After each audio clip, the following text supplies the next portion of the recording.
in my life, in my 2, 3 decades of existence, I don't think I've ever seen a football team, a football club that has been so hated, either by opposition fans, but also by the media, like Arsenal Football Club. Let's be factual. Let's lay it out there. Are there people who are vocal supporters, not fans, just people who support Arsenal, who says, "Oh, no, they're doing it right. Like, are they getting the goals, set pieces?" Not in the history of football. Not when Barcelona was busy cheating. This is a club that has a cheating scandal that's still open, right?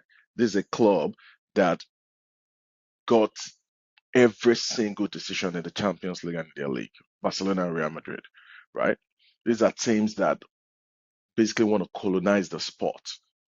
Chelsea, Roman Abramovich came in with the big bucks, spent money that we've never seen before. That was the first time we're seeing multiple 30, 40 million pound signing within a season. The Michael Essens, the Didier Drogbas, the Balak, talk about all the players. They're not hated as much as this club. This Arsenal, a club that's always prided itself in trying to do things the right way. Have we gotten things wrong along the way? Yes. But for football, what are the footballing reasons why Arsenal are hated? That is something that you can write 20, 30, 40, 100-page book on this subject. Why are Arsenal hated? There's so many theories. One particular theory that fascinated me was our decline coincided with the the beginning of the social media, right? The Facebook, the Instagrams, stuff like that, 2003, 2004, when things like this started coming out. And the fact that we nosedived, and did we nosedive? Okay, we didn't win trophies for some years, but we nosedived from the heights of winning the Premier League, constantly competing for the Premier League. But I remember vividly multiple years under Arsene Wenger, at least 3 or 4 times, we competed for the Premier League. We're better than this Chelsea team now. In that state, we're a better team than this Chelsea team in the sense that we're always competing. We had exceptional football players. The Robin Van Persie, the Emmanuel Adebayor going to the San Siro scoring goals, Sex Fabregas, one of the best, youngest, brightest talents in world football. We never had a good defense during that second phase of Arsene Wenger, right? It's the truth. We had absolutely garbage defense, right? Senderos, Jean Giroud, Bakary Sagna was good. Geklichi was okay. We never had any commanding goalkeeper like David Raya, which we have right now. We had Almonia, wasn't a good goalkeeper. We had Fabianski, we had Vito Manoni, those players. But for whatever reason, the second phase of Wenger, we're a less physical team, we're a less daunted team compared to the likes of Patrice Vieira, Gilberto Silva, David Seaman, the defense, Martin Keown, Campbell. These are big, massive players with technical ability to boot. Like when you talk about Dennis Beckham and Thierry Henry, these players are 6 foot plus, but the level of technical ability in these players was incredible. Now, Mikel Arteta, this version of Arsenal, he came to Arsenal at a very particular period in our evolution whereby everything was stale. Unai Emery came, he tried his best, he wasn't good enough, or he wasn't given the time, or wasn't given the resources. He got some of these things, but I think we got to a point where we just looked at ourselves and say, how can we improve this club? These are the issues that people like Gary Neville, who every single time he talks about Arsenal, he's talking chick. If he says he wants us to win the league, he doesn't really want it because consistency, right? His actions and the statements he makes are not are incongruent, right? They're not consistent. They don't align. Like you don't like the things you've said. You can't on one hand say, "Oh, if Mikel Arteta comes third, fourth, or fifth, if I can remember correctly, that will be the biggest achievement he can have at Arsenal Football Club." This was just 4 or 5 years ago. How does that even make sense? Like, how can the ceiling of a club of the caliber of Arsenal Football Club be fourth? right? You're saying that he should leave Arsenal and go to another club. How does that make sense? How do you see that 4 years ago, Arsenal fans, that somebody like me, we saw the vision, we saw what we're trying to build. We're seeing the gradual changes and the fact that the Kroenkes started spending money, right? They became the overall owner of the club in the sense that they bought off Usmanov, if I'm not mistaken, and some other minority shareholders, and they became the main guys, right? The people who owns the club in its entirety. And from that moment in time, they started having 100% input into the decision making of the club.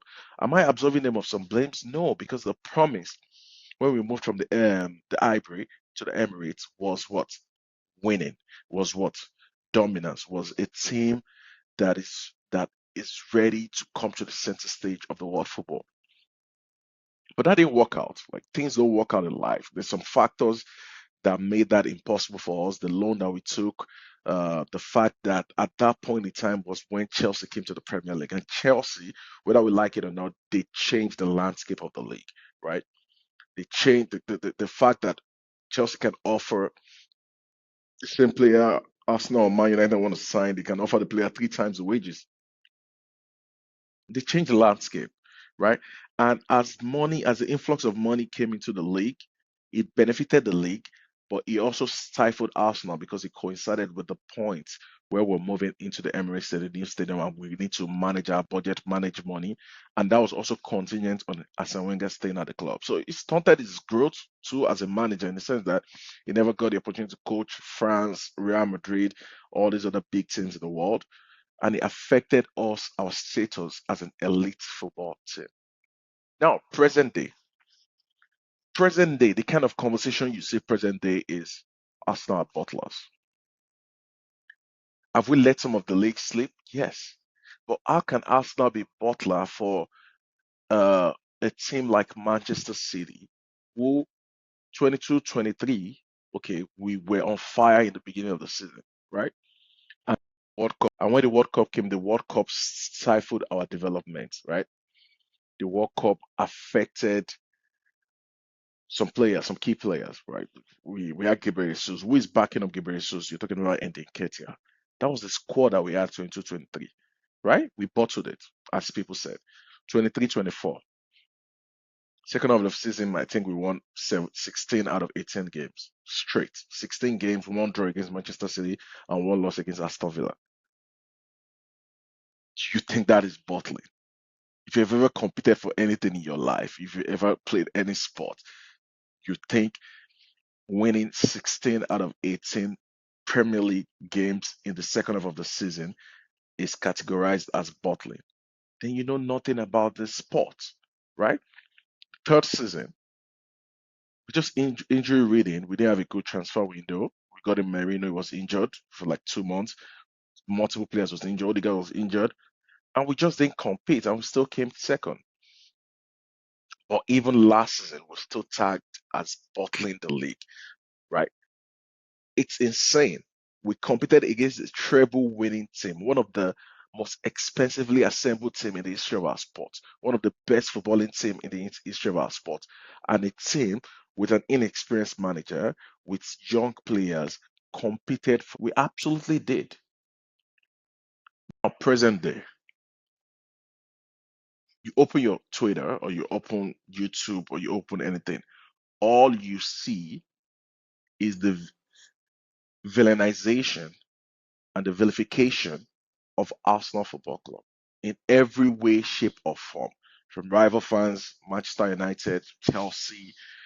These are clubs that are not even doing as good as Arsenal. Like talk about Liverpool fans.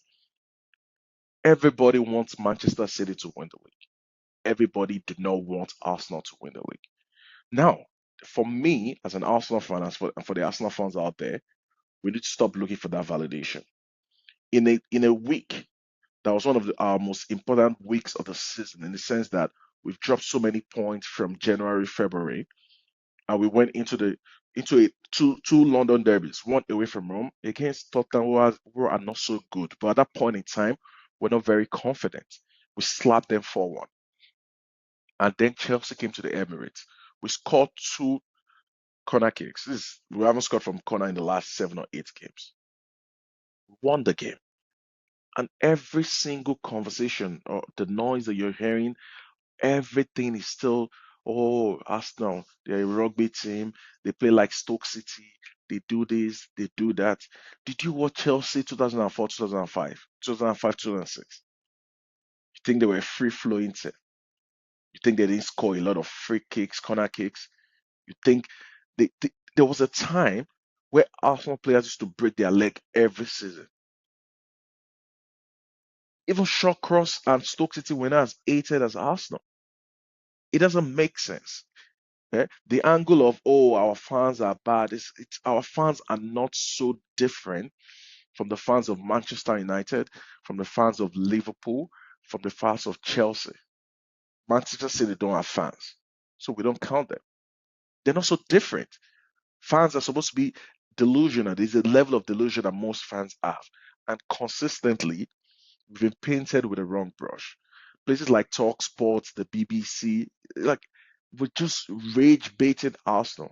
And the reason they're able to get to our fans is because we haven't won in so long.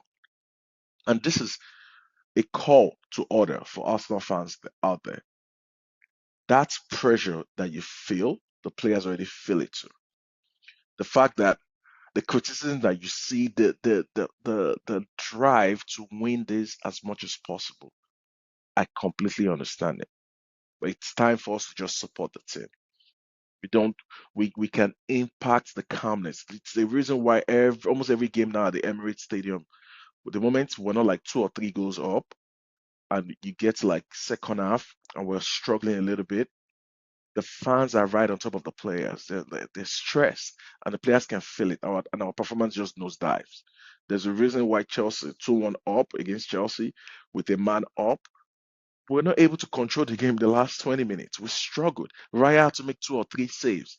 That didn't happen beginning of the season. So the players are tense.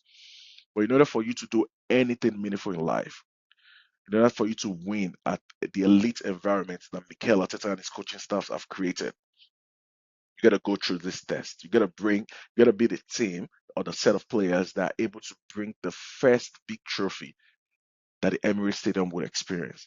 And I believe that will create an explosion and calmness and joy amongst Arsenal fans. And that's all I care about right now. So, Arsenal fans out there, block out the noise, block out all the garbage that we consume in social media. Stop the the doom scrolling on Twitter. I do that sometimes.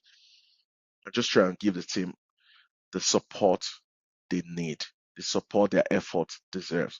We are top of the Premier League. We are still in the Champions League, in pole position in Champions League. We're in the final of the Carabao Cup. We have an opportunity to win the first trophy of the season this month. And we're still in the FA Cup. So let's go for it. Let's support the team. And for the players, we appreciate the effort you've put in so far. Let's go finish the season. Thank you guys. Don't forget to like the video, subscribe to the content, and stay blessed. Bye bye.